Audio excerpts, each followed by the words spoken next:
The harbour at Le Havre was a forest of masts and smoke in late November 1944. Ships swung at anchor for weeks, their hulls piled high with crates that no one would unload. The dock cranes stood frozen against a grey Atlantic sky, their operators idle, their schedules torn up by priorities that shifted every 6 hours.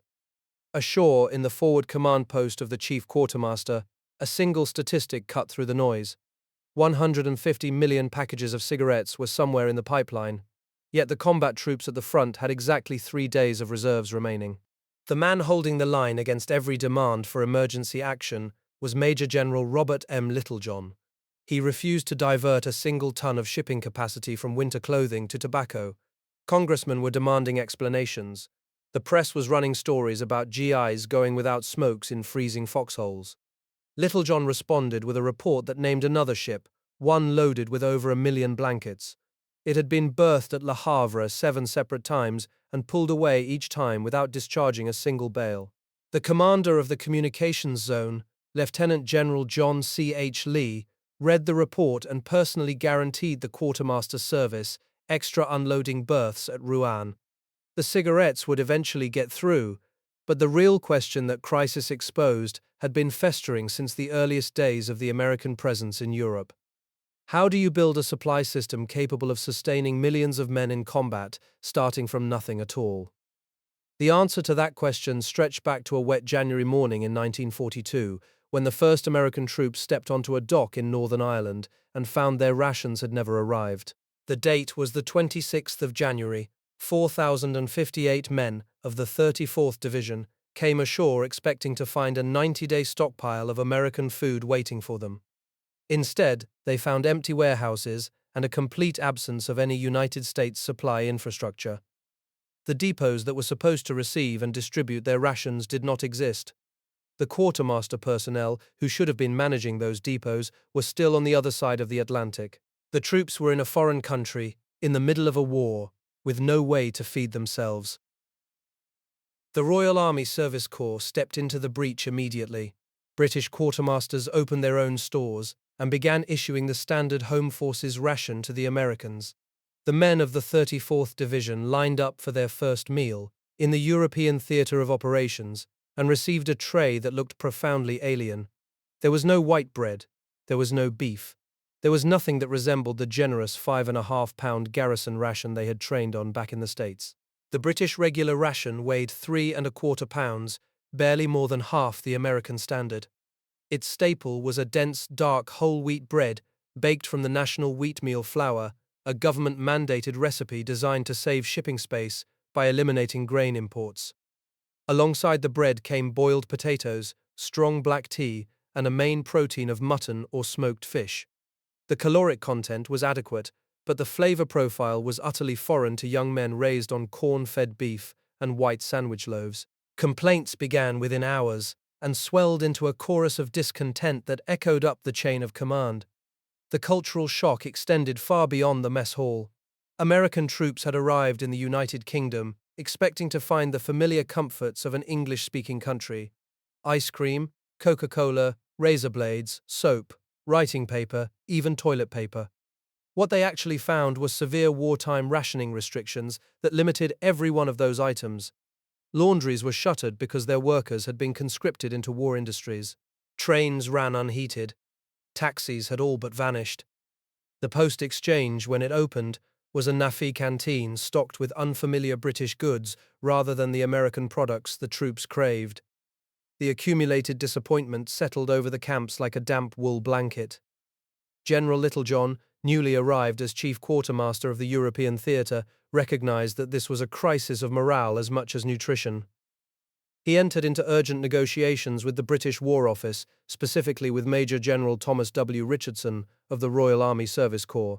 Working together and calling on the resources of NAFI, the huge British cooperative supply organization, they modified the basic British ration by reducing the quantities of bread, potatoes, mutton, and tea, while increasing the amounts of beef, vegetables, fruit, and coffee. The result was a hybrid called the British-American ration, weighing 4.5 pounds and delivering 4,100 calories per man per day. By March of 1942, Northern Ireland had its first operational American subsistence depots.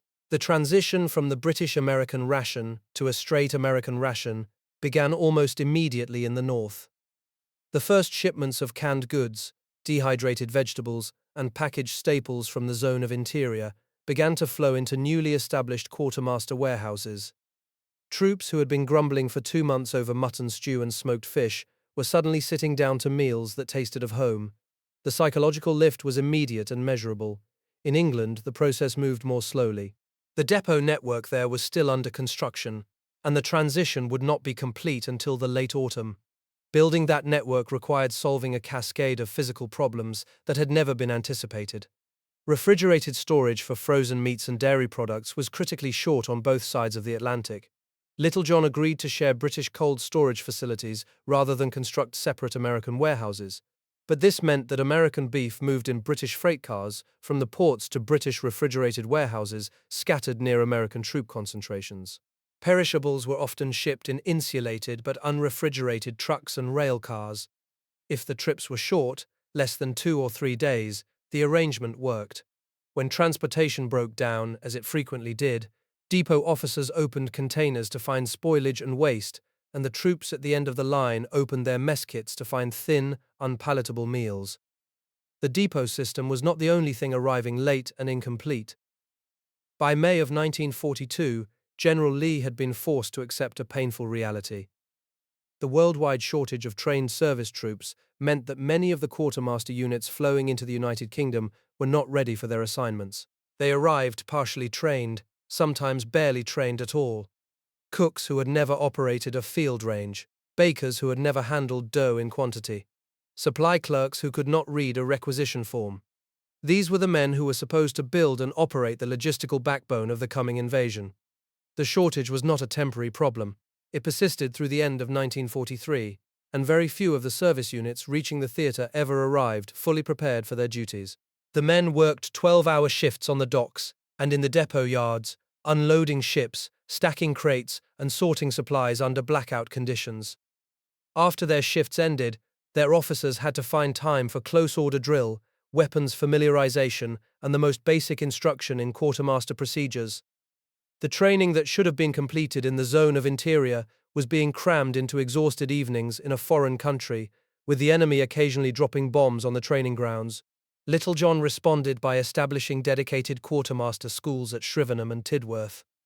Basic training courses for mess personnel began operating in September of 1942. An advanced mess management course, focusing specifically on the use of British foodstuffs and British kitchen equipment, followed at Shrivenham in December. The same month saw the creation of a subsistence laboratory that would eventually develop the standardized rations for the entire theatre. A mess advisory service sent teams of instructors directly to unit mess halls, where they demonstrated proper cooking techniques, corrected sanitary violations, and showed mess sergeants how to make palatable meals from the unfamiliar ingredients the British supply system provided. The schools and the advisory teams made a difference, but the underlying tension never fully dissipated. This was a very quiet theatre in 1942, almost like an extension of the zone of interior. Yet the blackout was absolute. Occasional German air raids sent men scrambling for shelters. The operations and combat losses of the Army Air Forces, mounting month by month, were a constant reminder that the enemy lay within striking distance.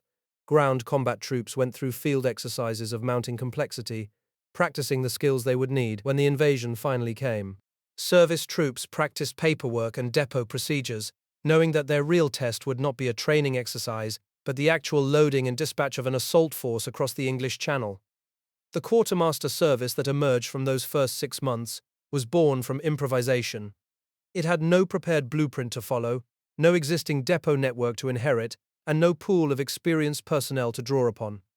It leaned heavily on British assistance while simultaneously working to make itself independent of that assistance.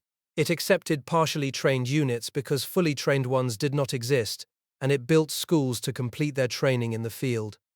The foundation laid in Northern Ireland and England during the first half of 1942 was fragile, improvised, and often inadequate. But it was a foundation. On it, the greatest logistical operation in military history would eventually be constructed. The quiet of an English summer lay over the countryside. In the mess halls, the complaints had settled into a low grumble. It was not just the British national wheatmeal loaf that irritated the troops. The kitchens also struggled to obtain enough fresh vegetables, enough fruit, enough of anything that tasted of home. The quartermaster depots in England were now operational, but they were not yet a complete answer. The pipeline delivered canned and dehydrated foods by the ton, but fresh produce still had to come from somewhere else. The local British market was strained to its limit. The office of the chief quartermaster took a direct step into this gap on the 11th of August. Major General Robert M. Littlejohn was formally appointed the ETO USA Agricultural Officer. His headquarters established an agricultural branch within the Service Installations Division. This was not a ceremonial post. The branch immediately began liaising with the British War Office, the Ministry of Agriculture, and local farming experts to obtain seeds, tools, and practical advice. The objective was to turn American troops into active gardeners, supplementing their own food supply from the soil of the United Kingdom. The results were swift and tangible. By the end of the growing season, American units had cultivated over 8,000 acres of land. The 8th Air Force threw itself into the work with particular energy, but the program touched every corner of the island. Soldiers who had never held a spade were turning over soil, planting root vegetables, and weeding long rows of lettuce and cabbage. The produce could be used locally in unit mess halls or sold directly to the Navy, Army, and Air Force Institute's cooperative. Either way, a cash profit was credited to the Post Camp and Station Fund for the benefit of the troops. The harvest, however, was not a frictionless miracle of logistics. Accounting was a nightmare.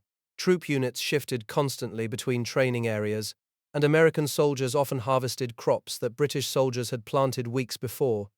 The opposite happened just as frequently, making precise financial settlement almost impossible. More frustrating for the mess sergeants was the irregular quality and quantity of supply. One week a depot might receive woody pears and stringy cabbage. The next it might be flooded with tough lettuce that had to be issued immediately to prevent spoilage. Mess officers who had already written a menu for the week simply refused the unexpected vegetables rather than redraft their plans. The agricultural program did not stop with the first harvest. It expanded rapidly, and the following year the area under cultivation by American troops ballooned to over 15,000 acres. The impact of these military gardens, combined with intensive British farming, produced an estimated 50,000 ship tons of food for the combined Anglo-American forces. The initiative quietly proved a foundational lesson. It demonstrated that the Quartermaster Corps could not simply wait for supplies to arrive by convoy. In a war of global shortages, the service had to go out and scrape additional resources from the ground itself. As the gardens expanded, the office of the chief quartermaster was already focused on a deeper, more fundamental overhaul of the soldiers' daily meal.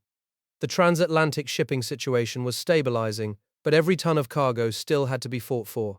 The early crude ration based solely on canned and dehydrated items was finally gone, replaced by a steady flow of frozen beef, dairy products, and staples from the United States.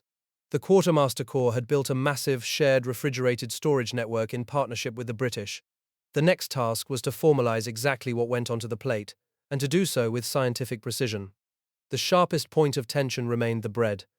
The British Ministry of Food had proposed, for good reasons of shipping economy, that the United States Army abandon white flour entirely and accept the national wheatmeal loaf. This dense, highly nutritious bread was made from flour that used 85% of the whole wheat kernel. American troops disliked it intensely. They ate less and less of it, throwing the nutritional balance of their entire diet out of alignment. The office of the chief quartermaster found itself facing a choice between logistical convenience and the stubborn eating habits of a million men. Littlejohn initially favored accepting the British loaf to avoid a duplication of storage and transport. The American Subsistence Laboratory at Shrivenham was ordered to find a solution. Chemists and mess specialists went to work, not on the wheat itself, but on the finished dough. They developed a formula that added shortening and sugar directly into the national flour mix. The result was a loaf that was still undeniably whole wheat, but one that was lighter, sweeter, and far more acceptable to the American palate. It was a stopgap, a culinary compromise, while the Quartermaster Corps waited for its own independent baking capacity to arrive. That capacity began to materialize in the late autumn. American bakery companies started reaching the United Kingdom, their personnel arriving without heavy equipment, which was procured locally in Britain. These units provided on-the-job training for bakers and began pushing fresh bread out to troop concentrations that the British system could not easily serve. By the turn of the year, a majority of American soldiers on the island were receiving some version of the improved formula. The bread problem was not solved, but it was visibly receding. It was the final major adjustment before the theatre introduced its definitive garrison ration. That new standard arrived with a formal order in March. The European Theatre of Operations, a ration became the permanent pattern, a document that grouped foods into nutritional categories with a simple, powerful logic. If a depot lacked one type of protein, another from the same list could be substituted with minimal damage to the nutritional balance. The overall caloric load was cut from a wasteful 4,500 calories per man per day to a tightly controlled 40-50. The document was a triumph of administrative refinement, born from a year of hard lessons in a quiet theatre. The Quartermaster Corps had learned how to listen to the troops, how to supplement a pipeline with a garden, and how to turn a scientific menu into a hot meal, skills that would face the ultimate test when the quiet ended and the shooting started. The rhythm of work inside the office of the Chief Quartermaster changed sharply in the spring of 1943. The slow, methodical pace of garrison life was gone. In its place came a relentless drumbeat of planning conferences, requisition calculations, and hurried trips to the South Coast ports.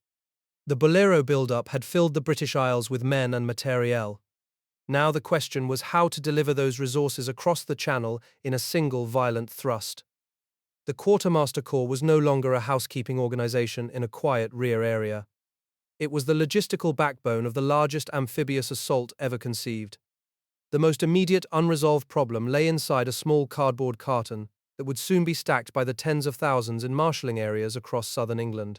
The 10-in-1 ration was the centerpiece of the assault feeding plan, a compact, semi-perishable unit designed to feed 10 men for one day. But Colonel John B. McNamara, newly appointed quartermaster of the 1st United States Army, had a sharp instinct honed in the Mediterranean. He knew that operational rations printed neatly on planning tables often fell apart under the physical and psychological stress of combat. The calorie count was the first thing he questioned. A formal field test was conducted in the theatre during October 1943. Quartermaster and medical officers formed a ration board and observed troops eating the 10-in-1 under simulated field conditions, both alone and with various supplements. The numbers that came back were stark. The ration as packed and shipped from the United States averaged only 3,377 calories per man per day. The Office of the Chief Quartermaster estimated that a combat soldier engaged in strenuous activity required closer to 4,000 calories. The shortfall was not trivial. It meant a slow erosion of physical stamina, a dulling of reflexes, and a morale penalty that no amount of propaganda could reverse. Littlejohn acted immediately. The Office of the Chief Quartermaster proposed issuing one case of 10-in-1 to 8 men instead of 10, effectively raising the per-man allocation to 4,200 calories. The New York port of embarkation turned that proposal down, so the theatre found a workaround. A supplemental issue of the D-ration chocolate bar would be added to each man's daily intake, bridging the caloric gap without breaking the established packing and shipping system. This was not ideal. The D-bar was a dense, waxy emergency chocolate designed for survival, not for daily consumption as part of a balanced ration, but it was available, and it would keep men moving. There was a second, equally stubborn problem with the 10-in-1 ration. It contained no means of heating. Littlejohn argued that field conditions on the continent made heating mandatory. A hot meal was not a luxury. It was a practical necessity for men living in foxholes, their bodies leaching warmth into cold, damp earth. The Office of the Quartermaster General in Washington agreed in principle but rejected the idea of packing heat tablets or small stoves directly into each ration carton. Too wasteful, they said. The heating units would be issued separately. One small heating candle would accompany each C ration, and 4 larger candles would be requisitioned with each 10-in-1 pack. It was a compromise that added one more item to the logistical chain, but it met the requirement. As the ration problem settled into its final, imperfect form, a larger crisis was building in the supply pipeline. On the 20th of January 1944, the War Department issued a directive that drastically reduced authorized theatre supply levels across multiple classes. The impact on the Quartermaster Corps was immediate and severe. Reserve stocks that Little John had painstakingly accumulated over 2 years would now be drawn down to meet new, lower ceilings. The timing could hardly have been worse. D-Day was less than 5 months away, and the troop basis was still climbing steeply, pushing past the 1 million mark in the United Kingdom alone. Little John drafted a protest letter. It went out almost unchanged over the signature of General Lee, the deputy theatre commander, and it argued that the new levels were dangerously inadequate for the coming combat operations. The response from Washington was slow and discouraging. Colonel Ira K. Evans, the control officer in the Overseas Supply Division at the New York port, wrote privately to Little John on the March 11th. He warned that the War Department intended to be quite hard-boiled on the levels business. The only way to get needed supplies, Evans suggested, was a complete revision of replacement factors, the statistical rates used to calculate how quickly items wore out, were lost, or were destroyed in combat. The replacement factor was the third and most flexible element of the supply equation, alongside the troop basis and the authorized days of supply. Little John had already compiled extensive data from the Mediterranean theater. Colonel McNamara had brought back first-hand observations from the 20th IR Corps quartermaster in Sicily. General Sullivan, the 5th Army quartermaster, was sending monthly maintenance studies that showed combat consumption rates far higher than anything the War Department's statisticians in Washington were willing to accept. Sullivan warned specifically about shoestrings, bar belts, wool socks, entrenching tools, and command post tents. His field experience showed these items were disappearing at rates that made garrison planning tables look absurdly optimistic. The office of the chief quartermaster submitted a large requisition for extra clothing under the PROCO procedure projects for a continental operation. These were special, non-recurring requirements for Overlord that fell outside normal allowances and were not counted against authorized theater levels. The request totaled 3,669 long tons, based squarely on NATO-USA combat factors. The Army Service Forces approved only 1/3 of the project. The remaining 2/3 was ultimately cancelled because of production constraints. The theatre was forced to fall back on the one alternative still available, a temporary increase in the overall supply level approved by the War Department on the 26th of April for the pre-invasion and Neptune periods only. With the strategic supply battle lost in Washington, the focus shifted to what could be controlled inside the theatre. The answer lay in a concept called the beach maintenance set. These were carefully assembled, waterproofed bundles of clothing and equipment designed to sustain the assault troops during their most vulnerable hours, the first 10 days after landing, when the outcome of the entire operation would be decided. Each set was a masterpiece of logistical compression. 422 individual packages, each weighing an average of 68 pounds, were strapped onto 18 wooden skids. The total load was just under 13 long tons. A single beach maintenance set contained 75,000 man-days of Class 2 and 4 supply. The per-man per-day factor was 385 thousandths of a pound, less than half the weight that earlier ETO planning tables had projected as necessary. The items were essential rather than ornamental. There were no neckties, no garrison caps, no spare serge coats. Each man ashore would receive replacement socks, wool underwear, field jackets, service shoes, shelter halves, mess gear, and the other bare minimum articles required to keep a soldier fighting, moving, and alive. The First Army After-Action Report would later call the factors astonishingly accurate. Colonel McNamara drove the assault clothing plan even further toward austerity. Based on his Mediterranean experience, he knew that too much equipment was worse than too little. Overloaded soldiers abandoned their gear. The authorized allowance for Normandy filled 2 barracks bags and left men stumbling through surf weighted down like pack animals. McNamara's plan cut the assault load to an absolute minimum. Each man wore his protective outer clothing, carried one haversack, and kept a blanket roll on his organizational vehicle. Personal belongings were shipped home or sent to the Quartermaster Personal Effects Depot in Kansas City. Winter clothing was turned in at SOS depots in England to be reissued on the continent when the weather turned cold. The final full-scale rehearsal before D-Day was Exercise Tiger, conducted off the Devon coast in late April 1944. Units assigned to the Engineer Special Brigades, including the 3,206th Quartermaster Service Company and the 557th Quartermaster Railhead Company, went to sea repeatedly in landing ships and transferred to smaller craft in the darkness. They practiced establishing Class 1 and 3 dumps near the beach, receiving cargo from amphibious trucks, and moving supplies inland under simulated fire. It was exhausting, repetitive work, designed to turn complex logistical procedures into muscle memory. Then, in the early hours of the 28th of April, the exercise turned real. German E-boats intercepted a convoy off Portland. They slipped through the escort screen in the blackness and launched torpedoes at close range. Two landing ships carrying troops of the 1st Engineer Special Brigade were hit and sunk. The two quartermaster companies aboard suffered catastrophic losses. Over 300 men died in the cold water of Lime Bay. The survivors were pulled from the sea, but the units were shattered. Both companies were immediately withdrawn from the Neptune assault force.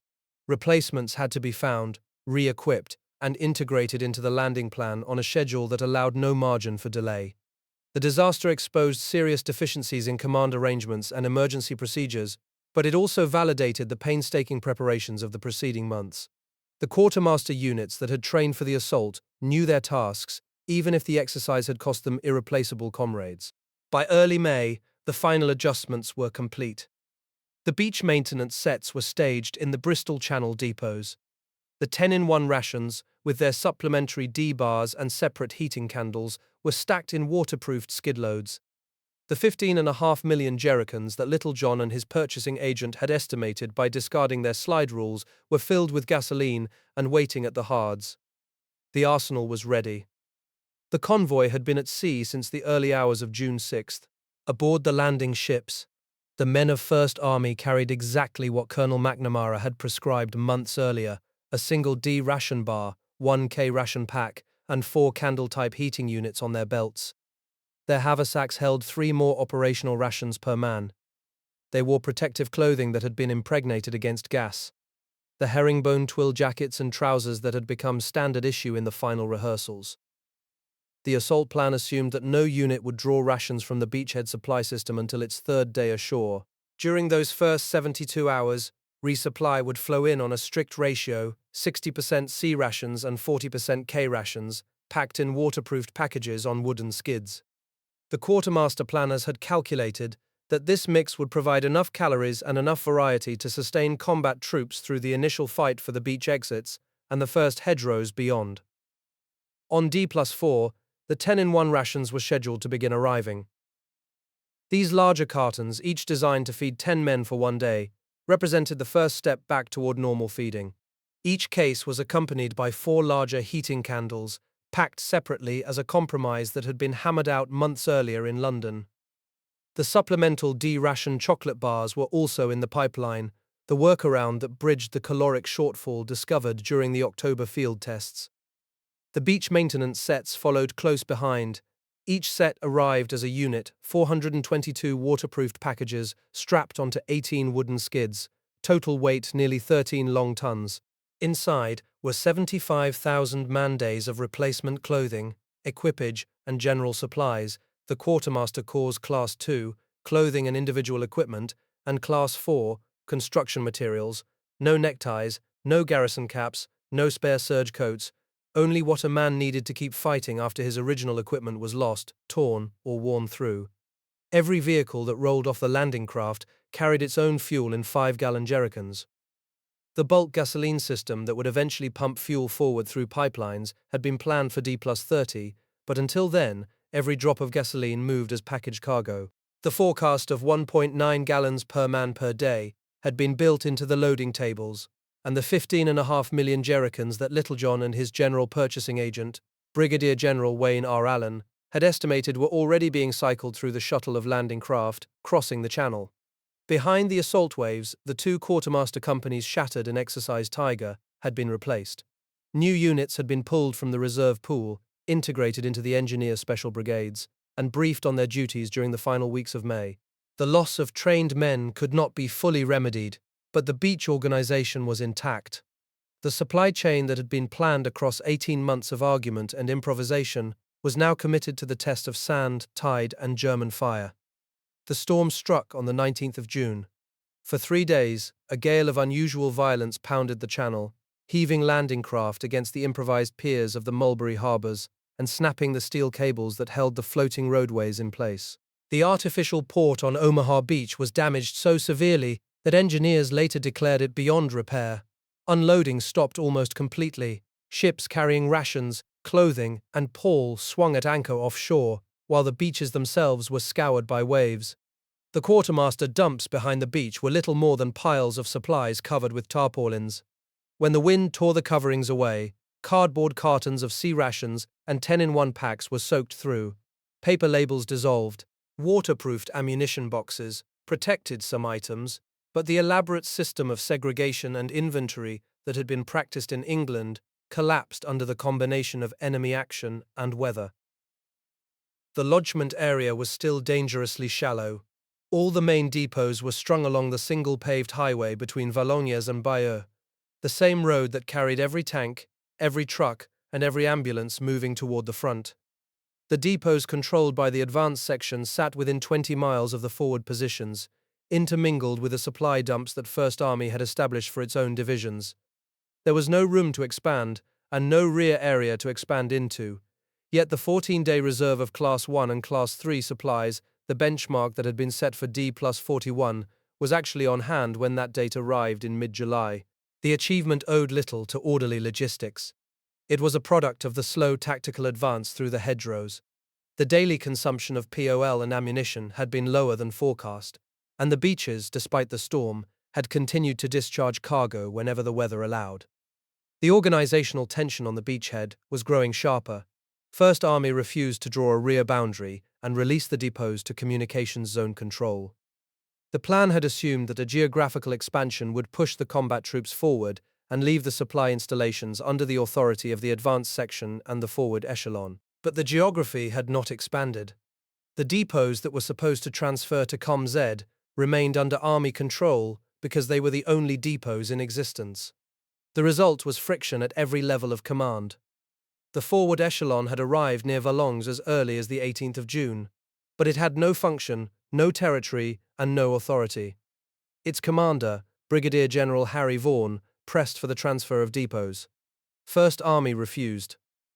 The quartermasters in the advance section reported that their ability to sort, inventory, and rebalance supplies was being undermined by undocumented withdrawals by combat units, who simply backed trucks up to the dumps and loaded what they needed. By the 12th of July, the impasse was broken. Communications Zone Headquarters formally absorbed the forward echelon, eliminating the awkward intermediate headquarters that had tried to insert itself between First Army and the Rear Area Command. General Vaughan departed for a new assignment. The compromise decision that emerged left the advance section administratively under ComZ, but gave General Bradley personal authority over all major policy decisions affecting the forward supply organization. Little John had already moved his forward command post to Valognes. He had been making repeated short visits to France since late June, but the absorption of the forward echelon marked the formal transition of the quartermaster organization to the continent. With 425 officers and men, the office of the chief quartermaster began operating from a cluster of tents and huts near the shattered town, supplementing the chateau that had been taken over as headquarters.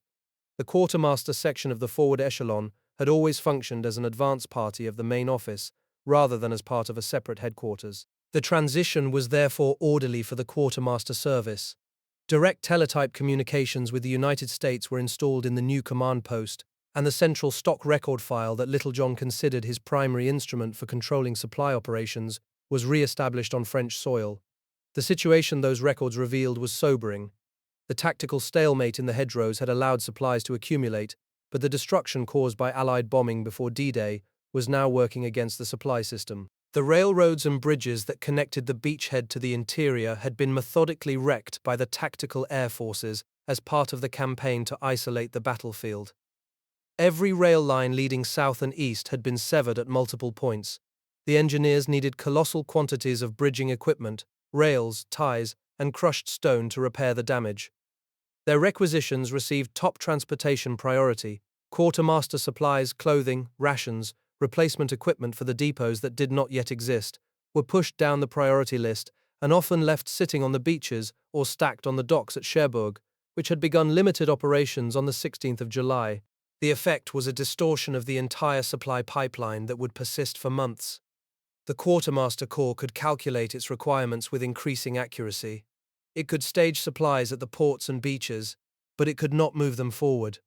The daily allocation of trains and trucks, controlled by G4 and divided among the technical services, consistently shorted the quartermaster items in favor of the materials needed to rebuild the transportation network the bombers had destroyed. The logistical machine that had been assembled with such painstaking care was now constrained not by the availability of supplies, but by the capacity to deliver them. The breakout began on the 1st of August. Third Army became operational and within days had ripped through the German defences, converting the static hedgerow grind into a headlong pursuit across France. The speed of the advance caught everyone off guard, the tacticians, the planners, and most of all the supply officers who had to feed and clothe the fast-moving columns. Trucks roared eastward along roads cratered by years of air interdiction, their drivers pushing to keep the spearheads within reach of fuel and ammunition. In the command posts, the quartermasters stared at consumption reports that bore no resemblance to the careful forecasts assembled in England. Operational rations were being eaten at twice the projected rate, the 10-in-1 cartons torn open and distributed as fast as they could be unloaded from the trucks. Little John was still operating from his forward command post in Valognes, studying the thin stream of information that made its way back from the combat zone. The daily telegram from the armies was often the only official contact with the front, terse and incomplete, describing gross tonnages rather than what specific items had arrived or what was actually needed. He dictated a series of urgent personal letters to the quartermasters of the advancing forces. Winter clothing, he warned them, was available at the ports, racks of wool overcoats, drawers, and heavy socks stacked in warehouses and on docks, but there was no transportation allocation to move it forward. If they wanted it, the armies would have to demand air transport. The same message went to every headquarters in the field. The supplies existed, getting them to the men required a priority that did not yet exist. On the 16th of August, Normandy and Brittany-based sections were formally activated on paper. Cherbourg was still barely functioning, discharging only a trickle of the tonnage that had been expected months earlier. The beaches at Omaha and Utah remained the primary supply portals, their capacity strained to the absolute limit by the volume of material crossing the channel. The quartermaster dumps behind the sand were still the only significant reserves on the continent, hundreds of miles behind the front.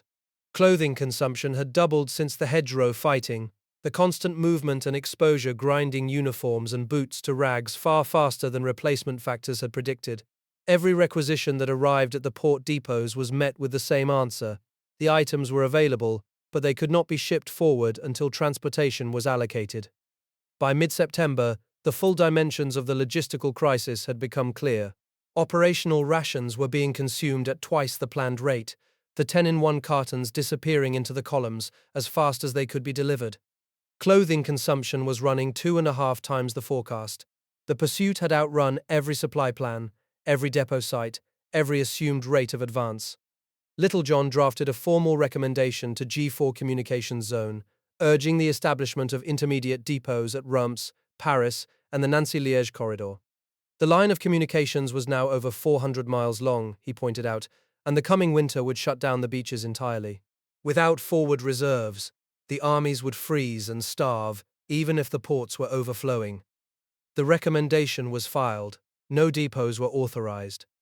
In the last week of September, the numbers became impossible to ignore. The theatre's official forecast of Class 2 and 4 requirements rose abruptly, nearly 250%. Weeks of under-issue had accumulated, and now the sudden onset of unseasonably cold weather compounded the crisis. Simultaneously, the shipping congestion in European waters forced the cancellation of 10 vessels from each transatlantic convoy. The quartermaster's share of that cut in September alone was 77,000 measurement tons, with the prospect that the deficit would double in October. Little John sat down and composed a personal message to Evans in New York, asking for advice and assistance in completely rescheduling his October shipments. He suggested cancelling every outstanding requisition and starting afresh, the equivalent of admitting that the pipeline as it existed could no longer be managed. Evans replied within days, advising against the cancellation strategy, but confirming that he would personally intervene to stop specific shipments at the depots, en route to the port, and even in the port itself. He undertook to resist pressure from the Army Service Forces to cancel entire categories of quartermaster requisitions, offering instead to delete individual items that he judged the European theatre could get along without. The blanket situation epitomized the crisis. A single ship loaded with 1,200,000 blankets had been berthed at Le Havre 7 separate times. Each time it was removed without unloading, displaced by cargo with higher priority. The armies continued to requisition clothing that never arrived, and when the requisitions went unfilled, they assumed the originals had been lost and submitted duplicate demands. The backorder files at the port depots grew thicker every day. The communications crisis compounded every other difficulty. The signal lines to the forward areas were overloaded, unreliable, and frequently severed by the rapid advance. The Daily Telegram remained the only official contact with the combat zone, its content often reduced to a bare list of tonnages by class of supply. To compensate, the Field Service Division set up an elaborate courier network, jeeps and liaison aircraft shuttling along the lengthening roads to expedite reports from the armies and from the liaison teams embedded with combat units. The reports that came back were sketchy, often outdated by the time they reached Valognes, but they confirmed what the telegrams could not. Forward depots were non-existent. The armies were living hand-to-mouth on whatever could be pushed through the daily transportation allocation, and the combat commanders still assumed the Germans would collapse within weeks. The fundamental tension was between two incompatible views of the supply problem. The armies demanded that every available ton of transportation go forward to the combat units. Reserves be damned.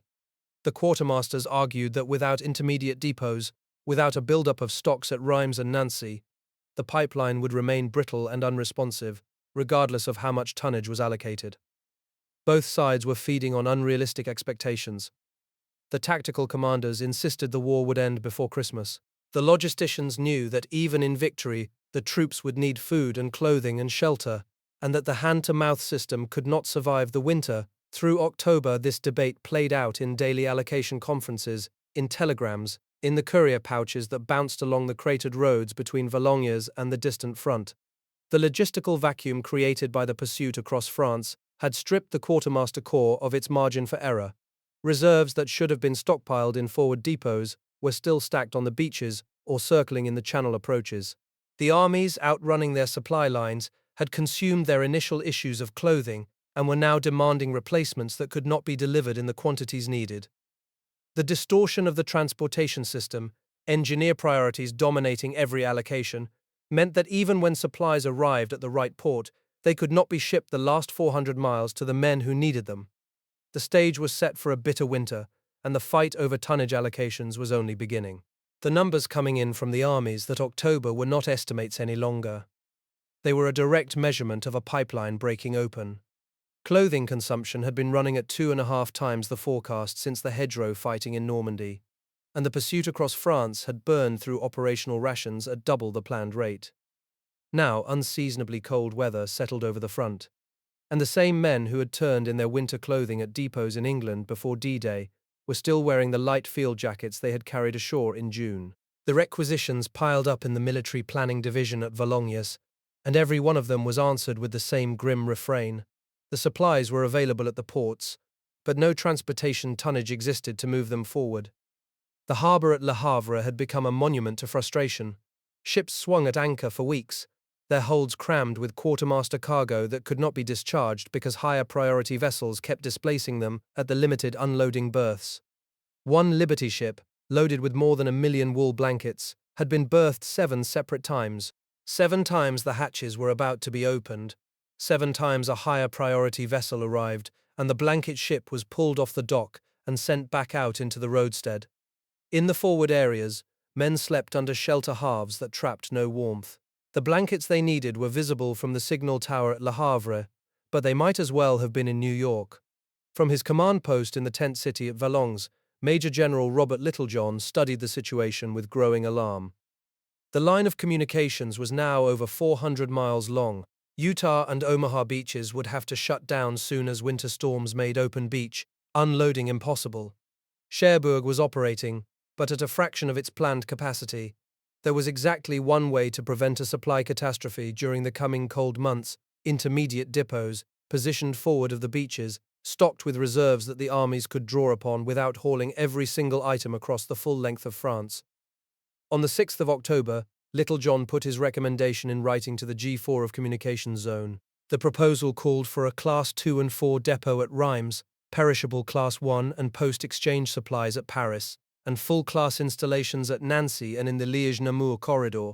It asked that advanced Sections 2 base depot companies be sent forward immediately to begin operations. The logic was unassailable in supply terms: position balance stocks 300 miles closer to the front, break the hand-to-mouth cycle, and give the armies a reserve cushion against the winter. But the G4s of the field armies and Brigadier General Raymond Moses, the G4 of the 12th Army Group, saw the proposal differently. They saw it as a diversion of tonnage away from the fighting units. Every train and truck allocated to building depot stocks was, in their view, a train and truck that should be carrying ammunition and fuel straight to the guns. The decision went to General Omar Bradley himself. He heard out the arguments, the long supply line, the approaching winter, the men still without overcoats and heavy underwear. And then he delivered his answer.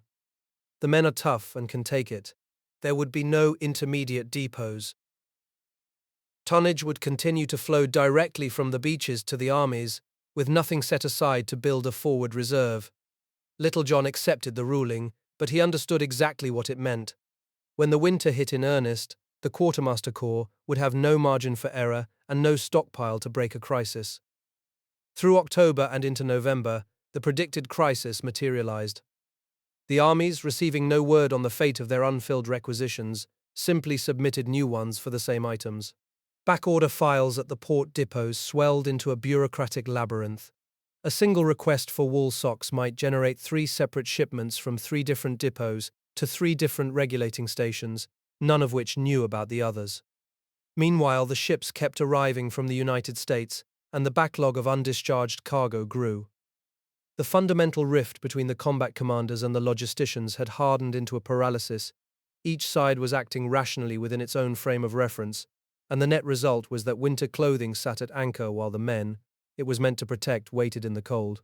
The cigarette crisis that erupted in late November was not, at its core, about tobacco. It was about the same broken priority system that had stranded the blankets and the overcoats. 150 million packages of cigarettes were somewhere in the pipeline, stacked in the United Kingdom, loaded on ships off continental ports, or boxed in depots that had no transportation allocation to move them out.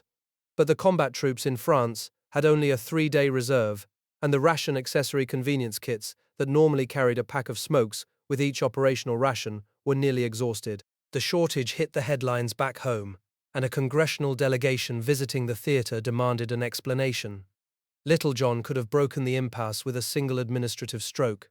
Cigarettes were classified as post-exchange supplies, which meant they had no priority in the daily transportation allocations. But if he reclassified bulk cigarettes as emergency Class 1 supplements to operational rations, they would ride forward on the same high-priority trains that carried ammunition and gasoline. He refused to do it. To divert a single pound of transport capacity from winter clothing to tobacco, while men at the front were still sleeping without blankets and marching without overcoats, violated every principle he had fought for since the beaches were established. He ordered the few cigarettes remaining on the continent reserved for combat troops, and otherwise he took no action for nearly a month.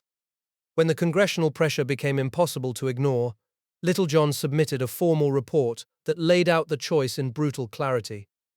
He enumerated the ships that had been berthed and displaced, the blankets that had crossed the Atlantic only to bob at anchor in French harbors, the requisitions that had been duplicated and lost in the backorder files. He stated that he did not feel justified in requesting special priorities for cigarettes as long as there were shortages in operational rations and winter clothing. It was not a popular position, but it forced the issue to the highest level of the theater command.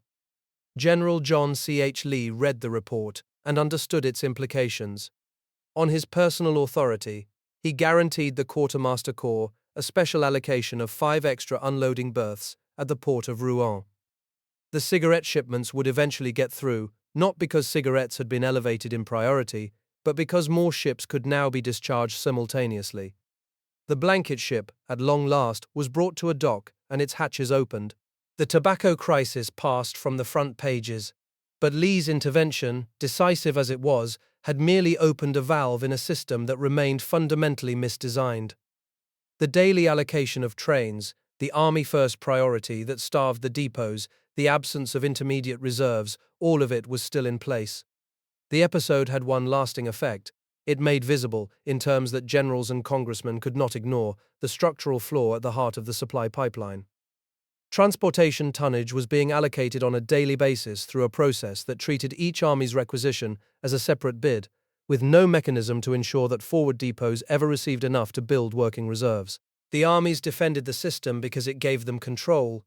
Little John had been arguing for months that it was strangling them. Now, with Lee's personal guarantee of extra berths as a temporary patch, the pressure for real reform became impossible to resist. The change came in the first week of December, but it had been prepared in the Military Planning Division for weeks. On the 5th of the month, the Office of the Chief Quartermaster published Circular Letter No. 97. It was a procedure document, dense with supply jargon, and it changed the architecture of the entire delivery system. The daily telegram, the frantic, unitemized, often duplicative request for tonnage, was eliminated for Class 2 and 4 supplies, for sales store and post-exchange items, and for solid fuel. In its place, the circular established a credit allocation system.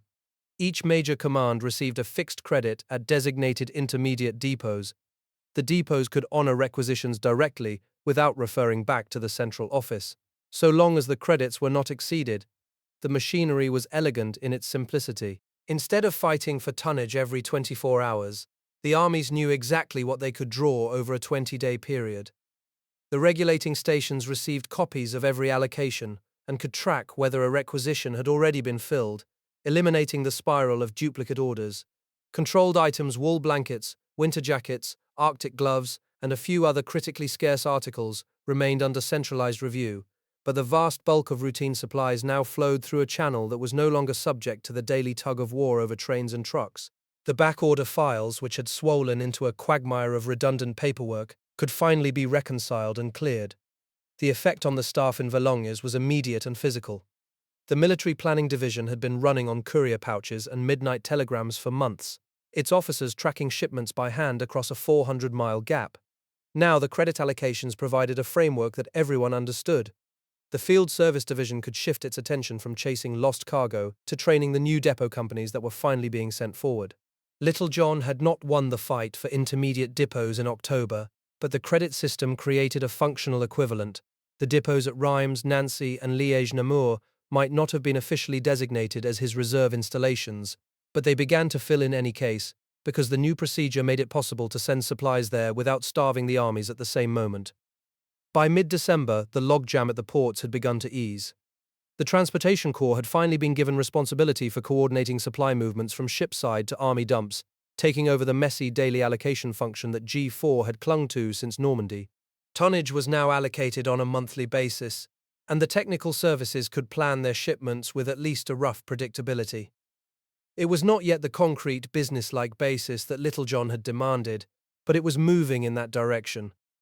The railroads, slowly being repaired by the engineers, began to carry more of the burden, and the relentless consumption of truck fuel which had forced everything into packaged gasoline during the pursuit gradually gave way to bulk deliveries through the lengthening pipeline network. Yet the winter of 1944 into 1945 remained a season of bitter shortages.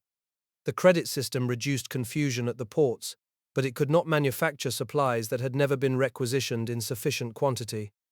The War Department replacement factors, which Little John had protested a year earlier, had consistently underestimated combat consumption, and the clothing that arrived was still insufficient to meet the demands of units that had been fighting since June in the same field jackets.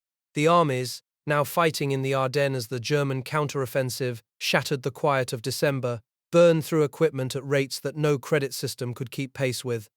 The structural reform had come, but it had come late, and the men at the front paid the price for every month of delay. On the 9th of February, Little John published a second circular letter that completed the transformation he had begun in December. Circular Letter 14 decentralized supply to a degree that would have been unthinkable during the chaos of the pursuit. Intermediate depots now carried the bulk of balanced stocks for the entire theater. Limited model stocks for local issue, and the unbalanced reserves of all classes were held in the base depots, far to the rear. Advanced depots carried only carefully selected, fast-moving items, the things that combat units could not wait for. The regulating stations were empowered to edit army requisitions, to screen out inflated strength reports, to ensure that the flow of supplies matched the actual tactical situation rather than the inflated estimates of headquarters staffs. The officers who had fought the bitter tonnage battles of the autumn looked at the new system with a mix of relief and wariness. The machinery was sound. It would work, but it had been built on the wreckage of a winter that had nearly broken the supply line, and every quartermaster who had watched a blanket ship bob at anchor while infantrymen froze in Belgian foxholes understood the lesson. A pipeline cannot be run on hope. Reserves must be staged forward before the crisis hits, not scrambled together when the crisis is already burning.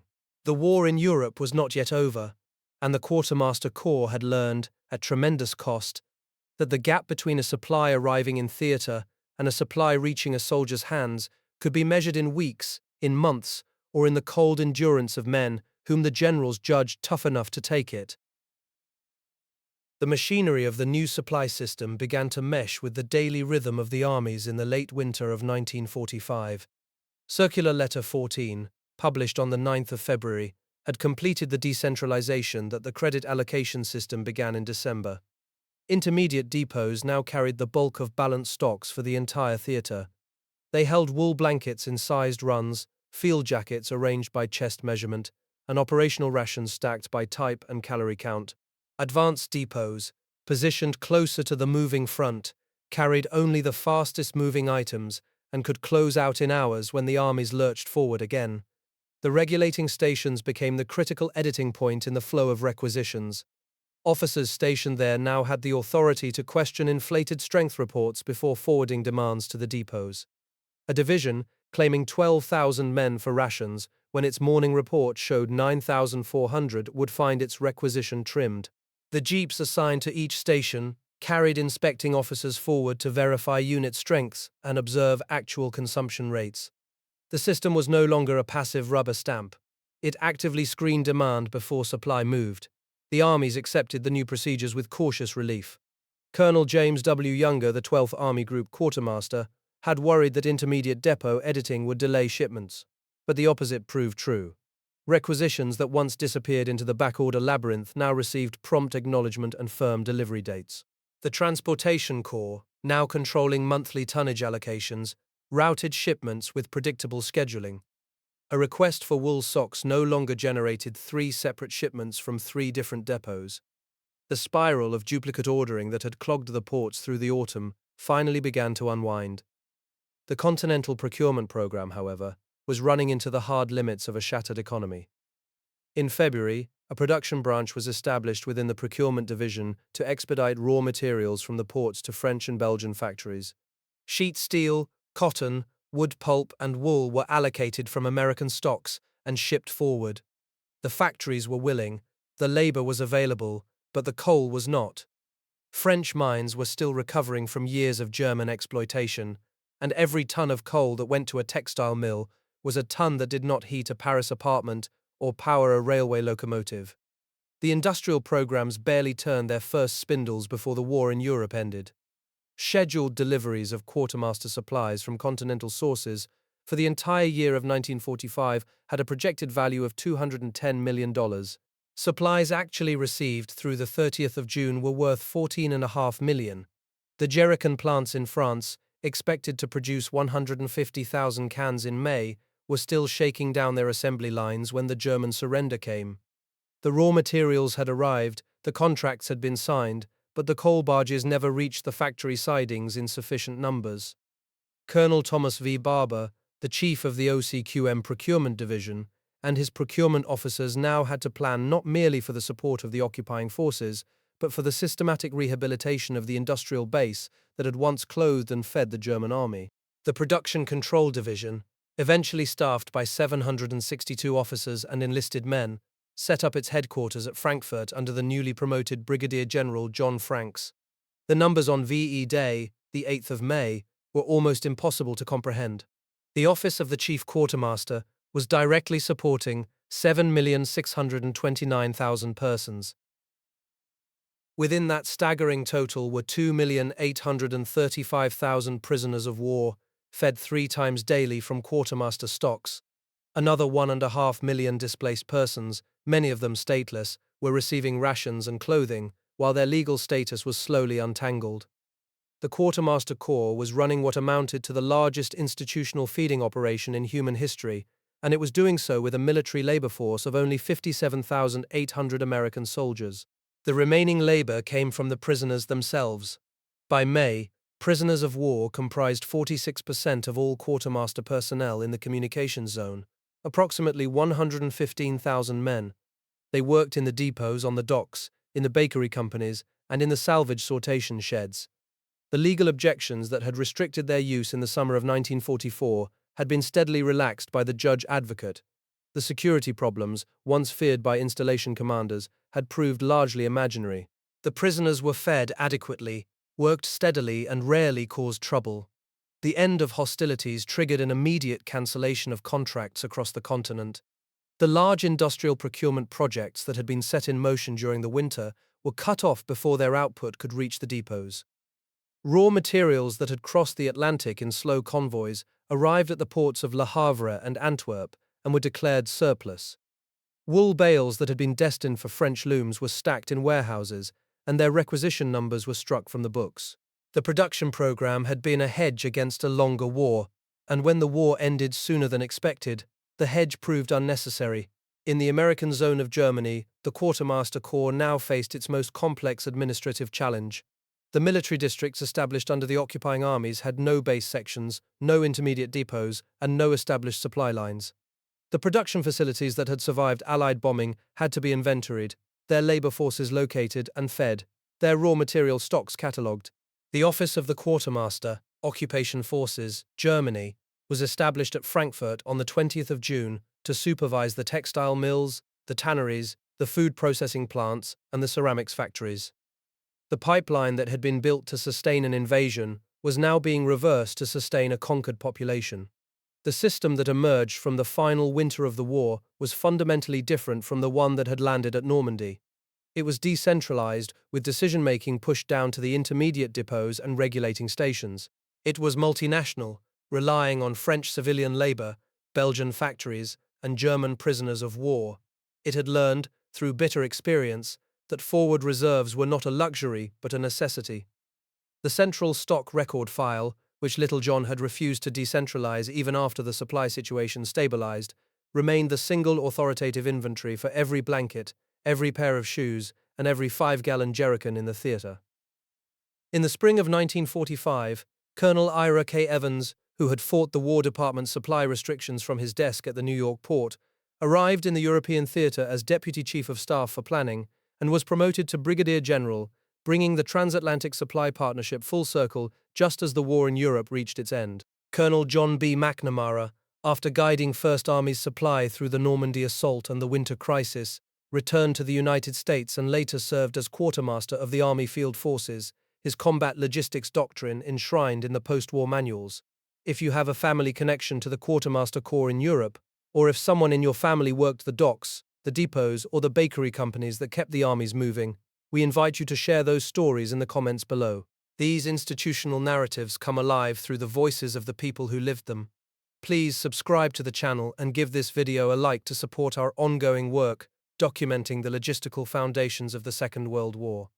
We are grateful for your support, and we will continue bringing these essential histories forward.